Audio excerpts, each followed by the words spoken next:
새해가 되면서 모든 사람들은 나름대로의 뜻을 정합니다. 그 뜻을 정할 때 그 나름대로의 기준이 있어요. 어떤 인터넷에 글을 보니까 사람들은 4가지 기준을 가지고 자기의 뜻을 정한다고 했습니다.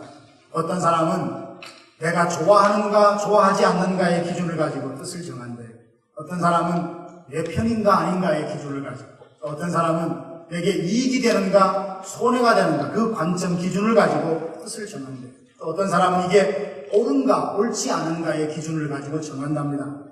저와 여러분도 한 해를 시작하면서 이렇게 살리라 저렇게 살리라 뜻을 정하실 텐데, 믿는 우리들은 어떤 기준을 가지고 뜻을 정해야겠습니까? 내 편인가 아닌가, 내게 좋은가 아닌가를 떠나서 하나님의 뜻인가 아닌가, 과연 이것이 하나님을 기쁘시게 하는가 아닌가라는 기준을 가지고 그 뜻을 정해야 그것이 제대로 된 뜻이며 하나님께서 영광이 되고 기쁨이 되지 않겠습니까?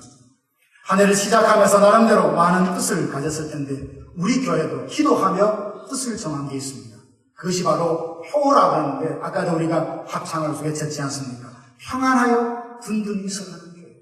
이 한 해 하나님께서 우리 교회를 향해 기대하시는 것이 이것일 것이다. 소망하고 기도하면서 평안하게 든든히 서가는 우리 교회가 되기를 주님의 이름으로 축복합니다. 사도행전 9장 31절에 보면 예루살렘 교회는 평안하여 든든히 서가는 교회였다라고 말합니다. 여기에 평안하다는 것은 그저 조용하다는 것을 말하는 것이 아닙니다. 사도 바울은 그의 서신에 보면 항상 시작하는 인사말이 표현이 있습니다. 은혜와 평강이 너희에게 있을지어다. 은혜와 평강이 있을지어다. 진정한 평안함이라는 것은 막연하게 조용하다는 것을 뜻하는 것이 아니라 은혜 받은 사람의 그 마음에 누리는 그 상태가 평강이라는 거예요. 평안하는 것은 교회가 평안했으면 좋겠다. 그것이 뜻이 되고 비전이 되고 소망이 되는 것은 하나님의 은혜를 부어주셔서 은혜 받은 교회, 은혜가 충만한 교회가 되어서 우리의 마음이 교회가 정말 평강이 넘쳤으면 좋겠다. 바로 그 말씀인 것입니다. 모든 것에 만족하며 감사하고 가득한 마음이 바로 이 평안함입니다. 어떻습니까? 서로를 바라볼 때 정겹고 사랑스럽고, 당신이 나와 함께 이 교회를 섬길 수 있어서 나는 너무나 감사합니다. 그런 마음을 서로 갖게 해주는 이 아름다운 만남. 평안한 교회의 특징은 뭐냐면 그 교회의 신앙생활이 행복하다는 거예요. 거기서 예배하고 찬양하고 섬기는 것에 기쁨이 있다는 겁니다. 감사함이 있다는 거예요. 머물고 싶고 왠지 기도할 때 마음에 따뜻함이 오고, 바로 그런 평안한 교회가 바로 우리 교회가 되기를 간절히 바랍니다. 평안한 교회가 평안해야 든든히 설 수 있습니다. 사람들은 든든함을 참 좋아해요. 든든한 기둥, 그것에 기대고 싶어 하고 든든한 사람과 함께 동행하기를 원합니다. 그리고 다른 사람에게 든든한 그런 마음을 주는 사람이 되고 싶어 합니다. 그럼 교회가 든든하게 세워진다는 것은 어떤 것을 말합니까? 어떤 성경에 보니까 든든함을 부흥이라고 했습니다. 성장이라고 했습니다. 내면적인 성숙이라고 그렇게 말했습니다. 다 좋습니다. 든든함이라는 것은 무엇을 할 수 있도록 준비되어진 영적 상태를 말해요. 교회가 든든하게 서간다는 말은 하나님이 명령이 떨어지면, 하나님의 뜻이 깨달아지면 즉각적으로 순종할 수 있도록 행동으로 옮길 수 있도록 갖추어진 상태가 바로 든든함입니다. 우리 교회가 든든하게 세워져서 어떤 사역도 하나님이 말씀하시면 거뜬히 해낼 수 있는 바로 그런 교회로 일어설 수 있기를 진심으로 축복합니다. 첫째로 우리 교회는 그래서 영적인 생명력으로 넘쳐나는 교회가 되기를 원합니다. 교회의 분위기를 두고 어떤 사람이 세 부류로 그렇게 나누어놨어요. 하나는 교회 가면 아주 조용한 교회가 있다는 거예요. 그러니까 어떤 교회 가면 마치 엄한 아버지 밑에서 아이들이 웃음소리도 제대로 내지 못하고, 울고 싶어도 제대로 울지 못하고, 소리 내어서 웃는 거나 우는 것은 경박스럽다. 그래서 항상 조용하라는 거예요. 무슨 이야기하면 그래서 늘 정중한 분위기, 바로 그런 교회가 있다는 것입니다. 또 어떤 교회는 시끄러운 교회가 있대.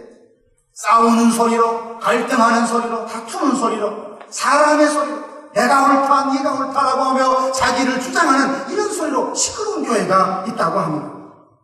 저는 우리 교회가 다른 면에서 좀 시끄러운 교회가 되기를 원합니다. 아니, 이게 무슨 소린가? 우리 교회는 영적인 활기가 넘치는 이런 교회가 되기를 진심으로 바랍니다. 산골짜기에서 시원하고 맑은 물이 내려오면 그 물소리가 들리지 않습니까? 그 소리를 듣기만 해도 마음이 힐링이 되는 겁니다. 시원한구나.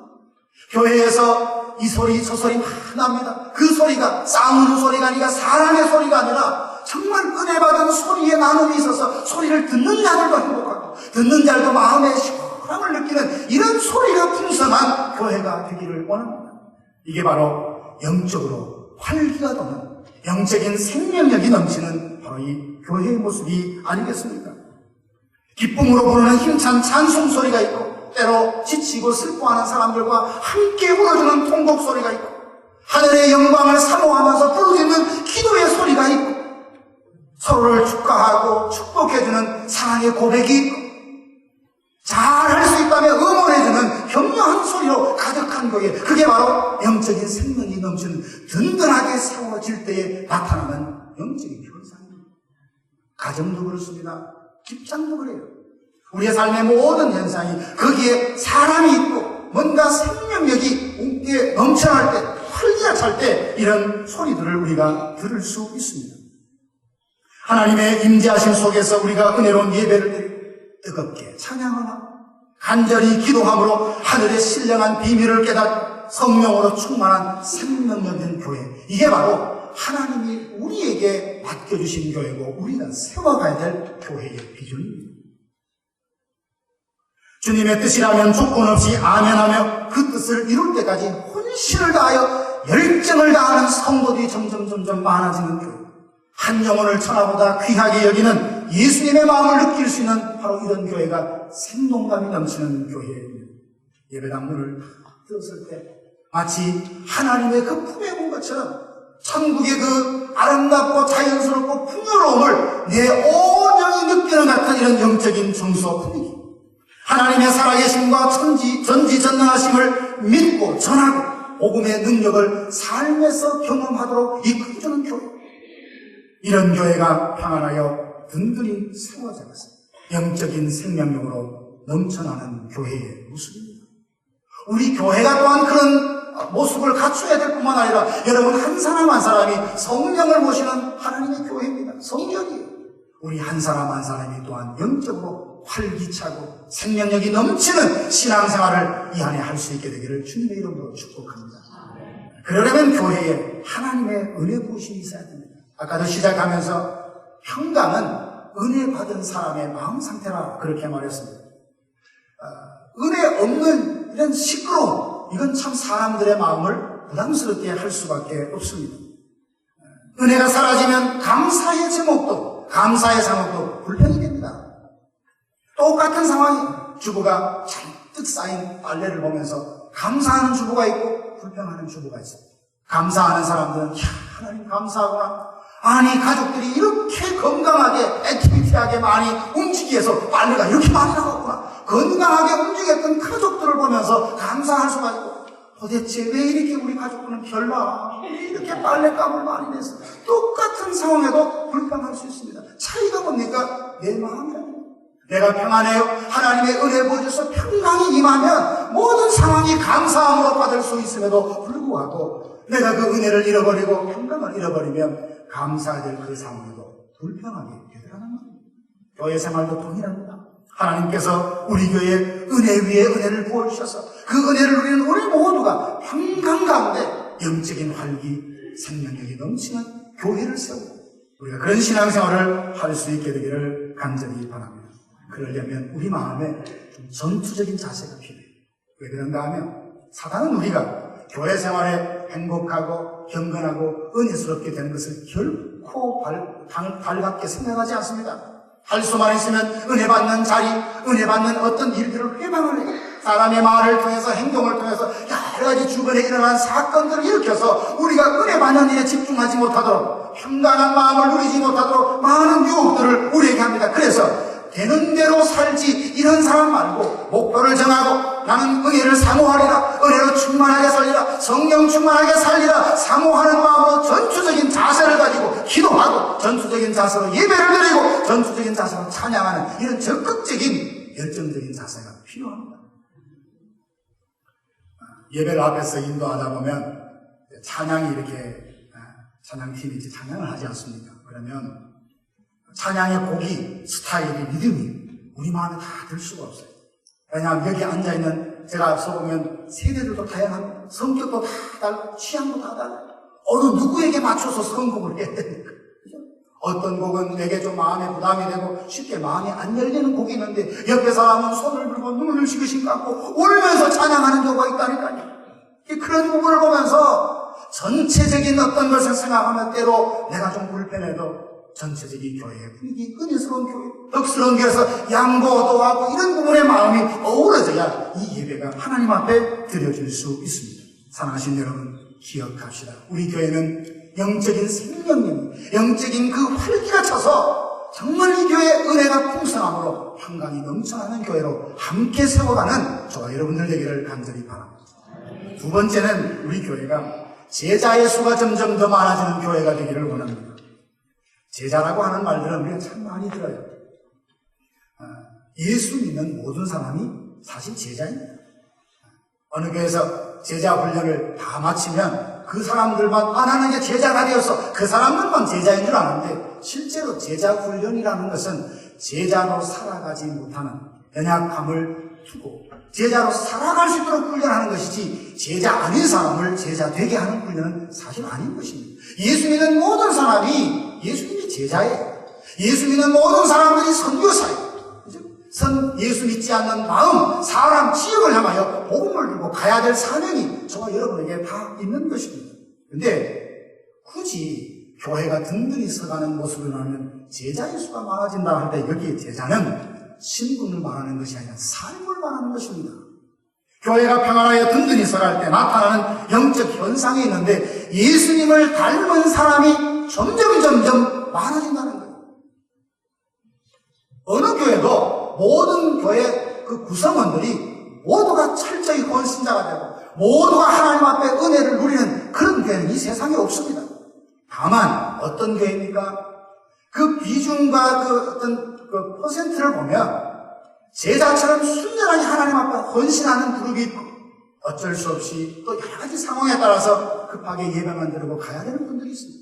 이 모든 분들이 하나님 앞에 다 소중하고 귀해요. 그런데 교회가 평안하여 든든히 선다는 것은 우리 한 사람 한 사람이 삶과 인격에서 예수님을 닮아가는 삶의 변화가 있는 이런 사람들이 점점 많아진다는 거예요. 이게 부흥이고 이게 교회가 든든히 세워져가는 모습입니다. 저는 감사하게도 최근에 여러 성도님들에게 이야기를 들으면서 어떤 분들은 최근에 아주 열심을 다시 내면서 예배 생활에 그렇게 은혜가 되고 감사가 된다. 열심히 섬기게 된다. 그 사람이 요즘 바뀌었어요. 변했어요. 이런 이야기를 종종 들을 때 얼마나 행복하고 감사한지 모릅니다. 또 지난번에는 파킹장에 차가 꽉 차서 목사님 큰일 났습니다. 빨리 저쪽에 무슨 건물을 사든지 다른 계획을 세워야 됩니다. 그 말을 들을 때도 참 감사했어요. 왜냐하면 하나님께서 우리에게 지금은 그 모든 상황을 우리가 다 볼 수 없지만 다 부분을 그렇게 보지 않습니다. 그 부분에서 변화가 일어나고 있고 그리고 조금씩 은혜 받는 일을 사모하는 이런 사람들이 많아지고 있다는 것을 들을 때 얼마나 행복한지 모릅니다. 저는 기도하고 있기는 이번 2015년도에 그 분위기가 그런 변화들이 더 풍성해지기를 원합니다. 더 많은 그룹이, 더 많은 사람이, 더 많은 성도들이 정말 제자다운 삶을 살게 되는 삶의 변화를 경험하게 되는 이런 은혜가 있기를 원합니다.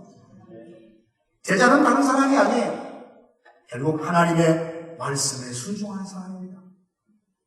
예수님처럼 섬기는 사람이 믿지 않는 사람들에게 복음을 들고 가서 복음을 전하는 사람이 곧 제자인 것입니다.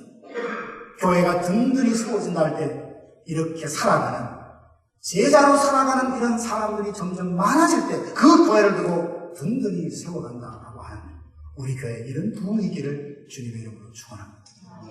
세 번째는 교회가 든든하게 세워질 때요. 교회를 통해서, 성도를 통해서 거룩한 영향력이 드러나게 됩니다. 우리 교회는 각 사람을 예수님 닮아가는 성숙한 제자로 세우고 그들을 통해서 거룩한 영향력을 발휘하는 교회로 세우는 것이 하나님의 기쁨인 줄 알고 그것을 향하여 노력하고 애쓰고 있습니다. 교회가 교회다울 때 교회는 세상에 대하여, 세상을 향하여 반드시 어떤 영향력을 발휘하게 되어 있습니다. 여러분, 김치 냄새가 아주 독특하잖아요. 그걸 어디 하나 탁 갖다 놓으면 이게 김치란 말이에요.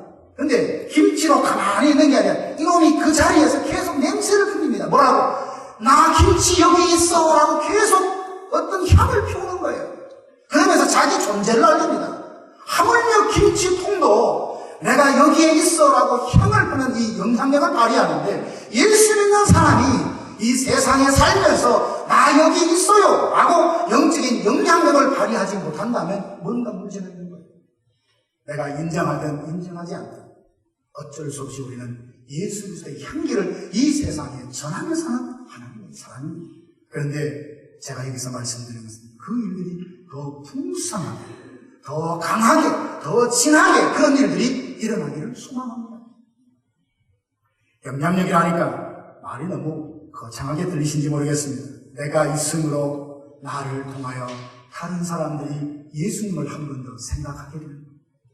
나의 말과 나의 행동과 나의 삶을 통하여서 왠지 예배하고 싶은 마음이 사람들 마음에 일어나 주님을 섬기고 싶어하는 의욕이 그 마음에 일어나게 하는 이런 영향력, 이게 바로 영적인 영향력입니다. 하나님께서는 영적인 생명력이 넘치는 교회와 그리고 예수님을 닮은 제자와 같은 그런 성도들을 통해서 영향력을 발휘하게 하신 것, 이 땅에 하나님 나라를 확장해 가십니다. 그래서 저는 우리 교회 때문에 다른 교회도 잘 되는 은혜가 있기를 원합니다. 한국에서 이렇게 보니까요, 교회가, 자그마한 교회가 있는데 그 앞에다 대형 교회 버스가 탁 떠가지고 사람들 다 실어가더라고요. 참 안타까운 모습입니다. 저도 그 자리에 있으면 큰 방법을 통해서 다 교인들을 데려올 목사가 될지는 저도 장담을 못하겠습니다. 근데 참 그런 부분이 기억이 나요. 모든 교회가 잘 돼야 돼요. 이 땅에는 모든 교회가 잘 돼야 돼요. 우리 교회만 잘 된다는 것은 하나님께 기쁨이 아닙니다. 우리 교회 잘 돼야 합니다. 그걸 통해서 주변에 있는 교회도 함께 일어나는 것, 이게 하나님께 기쁨입니다. 그래서 따로는 우리가 주변을 볼 줄도 알아야 돼요. 지나가면서 어떤 교회를 향하여 내 마음에 들지 않고 내 스타일이 아니라서 손가락질하면서 저 교회에 왜 저기 있어? 그런 말 하면 안 됩니다. 하나님은요, 그 교회를 통하여 한 생명 한 가정이라도 예수 믿는 하나님의 사람으로 세우기 위하여 누군가 눈물을 흘리며 그 교회를 지키고 있어요. 교회가 벌써 아주 크고 웅장한 그런 교회만 교회답다고 생각하시면 안 돼요.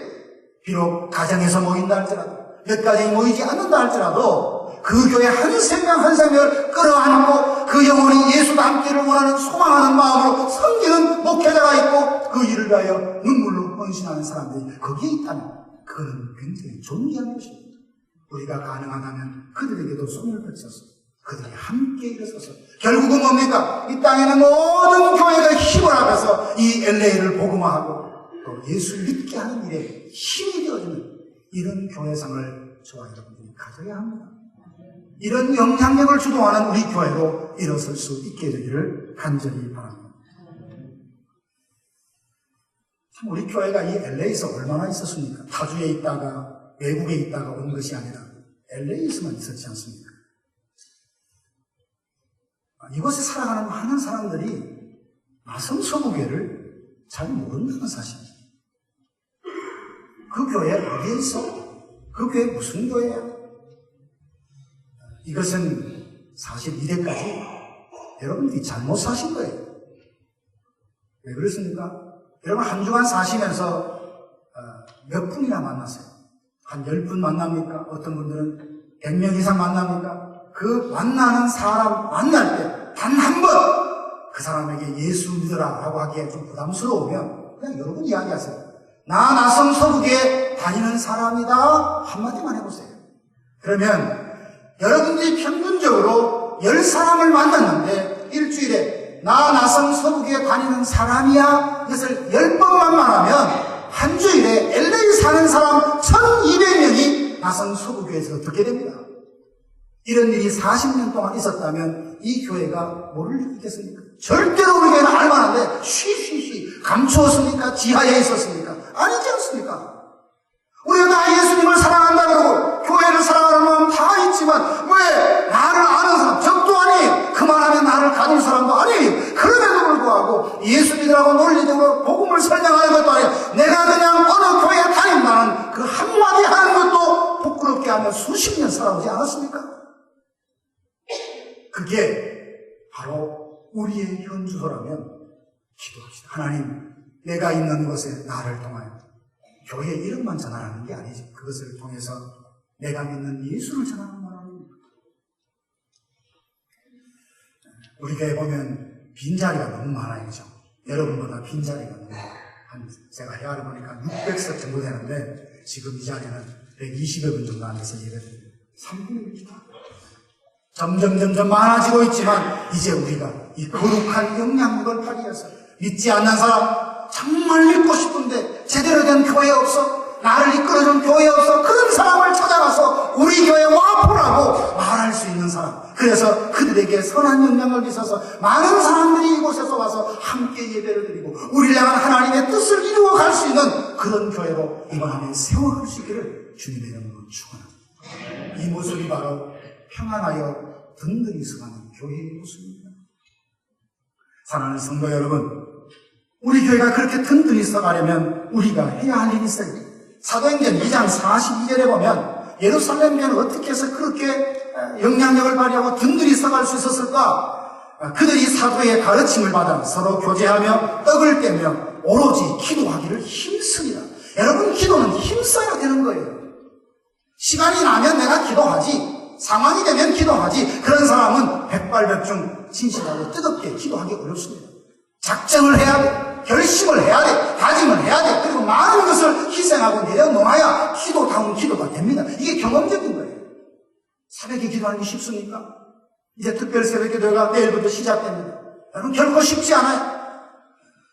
우리가 다짐을 하고 기도에 힘쓸 때 우리 교회에 주신 그 비전이 이루어지는 그날이 온다는 말이에요.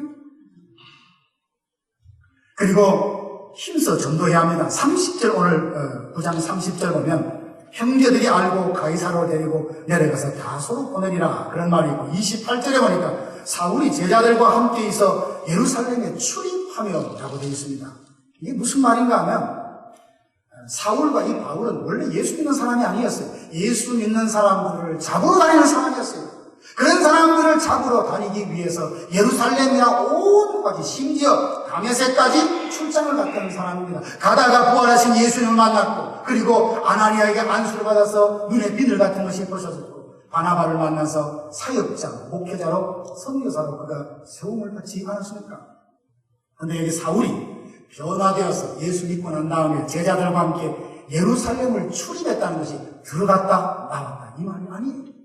헬라어로 보면 이 출입한다는 말은 누비고 다녔다는 말입니다. 예수를 그렇게 미워했고 싫어했는데 만나보니까 최고예요. 전하지 않고는 견딜 수 없는 열정이 이 바울의 마음속에 있었단 말이에요. 그래서 온 예루살렘을 누비며 예수님을 전하는 그의 모습을 보고 있습니다. 결국 이런 일들이 있었기에 예루살렘 교회가 평안하여 든든히 서는 거예요. 가만히 앉아서 소극적으로 누가 했으면 좋겠다라는 것이 아니라 내가 뭘 할 것이 없을까요? 내가 뭐 감당할 것이 없을까요? 나의 움직임과 나의 전도와 나의 사역을 통하여서 많은 사람들이 예수님을 알게 하는 일이 풍성할 때 우리 교회는 평안하여 든든히 설 수 있습니다. 그리고 성령의 열매를 봄으로써 교회가 든든히 세워질 뿐만 아니라 형제간의 진실은 사랑이 나누어질 때 그 교회가 든든히 세워집니다. 사랑은 하나로 묶는 끈과 같아요.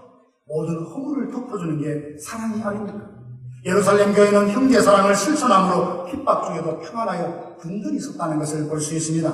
아까도 말씀드렸듯이 바울은 핍박자였습니다. 그 사람이 예수님 만나기 전에 들키었다면 발각이 되었다면 생명을 잃었을 것입니다. 그런데 어떻게 살아남았습니까? 근데 그 사람이 소문을 듣던 그 사람이 예수 믿었다며 교회에 왔어요. 그가 회심했던 것을 어떻게 믿을 수 있겠습니까? 그런데 예루살렘 교회는 바나바의 설명을 듣고 그의 회심을 진심으로 받아들이고 함께 전도도 했습니다. 그리고 헬라파 유대인들이 바울을 죽이려고 그렇게 혈안이 되어 있는 걸 알고 그를 보호해서 피난시켜주는 모습을 보고 있습니다. 이게 바로 예수 믿는 사람들이 서로에게 보여야 될 형제 사랑인 것입니다. 교회 갔는데 아유 썰렁하더라 그런 말들을 새신자들이 가끔 해요. 아니 히타 잘 나오지 근데 뭐가 그렇게 썰렁해. 사람들이 대하는 눈빛, 태도, 이런 말투 여러 가지 움직임들이 어색하고 불편했다는 말이겠죠. 한 사람이 교회 오는 것이 얼마나 소중한지 모릅니다. 내가 그 사람이 교회 오도록 기도 한 번 안 하고 관심 한 번 안 가져서 왔을지 몰라도 그 한 사람이 교회에 오기까지 누군가는 눈물을 흘리고 그에게 끊임없이 권면했던 한 사람이 있었다는 것입니다. 그의 수고와 그의 어떤 헌신의 열매로 하나님이 긍휼을 베풀어서 사람이 하나 왔다면 그 생명이 얼마나 소중합니까? 그런데 내가 귀찮고 내가 어색하고 내가 불편하다고 함부로 대하면 되겠습니까? 그래서 우리 모두가 형제에 대한 사랑이 풍성해서 그 교회 갔더니 건물이 크더라 주차장이 좋더라 그거 아무것도 자랑거리가 안 됩니다. 그 교회 갔더니 사랑이 넘치더라 그 교회 갔더니 은혜가 넘치더라 그 교회 갔더니 기도가 되더라 그 교회 갔더니 은혜가 풍성하더라 이런 칭찬을 온 사람의 입을 통하여 LA나 모든 게 퍼져지는 이런 일들이 있어야 하지 않겠습니까? 그리고 믿는 자의 수가 더해졌다라는 표현 앞에 주를 경외함과 성령의 위로라는 말이 나옵니다. 성령의 위로라는 말은 거기 여러분 성경에 보면 밑에 작은 글씨에 후원이라는 말이 나옵니다. 성령님이 후원해 주셔서 그 교회가 믿는 자의 수가 더해졌다라고 말하고 있습니다. 그 앞부분에 주를 경외하는 말이 먼저 나옵니다. 경외한다, 두려워한다는 말은 계속 반복해서 나오는데 성경의 구약이나 신약이나 언어는 같은 뜻으로서 두려워한다는 말입니다. 하나님을 두려워한다. 여러분 두려워한다는 것은 다른 것이 아닙니다. 하나님 생각하면 겁에 질려가지고 벌벌벌 떠는 걸 말하지 않아요. 하나님을 만남으로써 그분의 존재, 그분의 능력, 그분의 영광에 압도되어서 최상의 영광과 존경을 드리고 싶은 그 마음, 이게 바로 두려움이고 경외심이에요. 그런데 시대 보면요, 하나님을 두려워함이 점점 흐려져요. 하나님을 얼마나 우습게 여긴지 모릅니다. 삶으로. 우리의 행동은 하나님을 사랑함이 점점 마음속에 사라집니다. 그걸 어떻게 하냐고요? 하나님을 사랑하게 되면 교회를 사랑하게 되어 있어요. 하나님을 사랑하게 되면 주의 종들을 사랑하게 되어 있습니다. 하나님을 사랑하게 되면 함께 신앙생활하는 믿음의 동료들을 아낄 줄 알게 되어 있어요. 근데 이게 조금씩 희미해져 가고 있다는 것 아십니까? 우리는 저도 그렇지만 제 자신은 잘 못 봐요. 다른 사람을 잘 보는데 여러분도 마찬가지입니다. 처음에 우리가 하나가 되었을 때 얼마나 좋았습니까? 점점 더 좋아지고 있다라고 하는 어떤 영역이 있지만 어떤 면에서는 점점 내려앉고 있는 영역이 있더라는 말입니다. 그럼 다시 한번 정신을 차려 깨어서 모든 영역에서 일어서 모든 영역에서 독수리가 날개치며 비상하도록 내가 어떻게 해야 될까를 고민해야 될 때가 된 줄 압니다. 그래서 그렇게 하기 위해서는 우리가 하나님을 두려워하는 이 경외심이 회복이 돼야 돼요. 죄의 심각성을 알고 죄에 대한 하나님의 진노하심과 심판을 의식할 때야 하나님 앞에 우리가 온전히 예수님의 십자가를 사모하게 되는 것입니다. 사랑하는 성도 여러분, 오늘은 2015년을 시작하면서 우리 교회가 이런 비전이 있다고 이런 교회를 함께 만들어가자며 하나님 말씀을 증거했습니다. 우리 교회 평안한 교회 되기 원합니다. 그리고 그 평안하여 든든히 서가는 교회가 되기를 원합니다. 영적인 생명력이 여기서 넘쳐나고 우리 한 사람 한 사람이 예수님을 닮아가는 진정한 제자로 살아가고 거룩한 영향력을 발휘해서 하나님이 이곳에 계시다는 것을 주변 많은 사람들이 알게 하는 그런 영향력을 발휘하여서 우리를 향한 하나님의 뜻을 이루어가는 이번 한 해가 되기를 주님의 이름으로 축복합니다.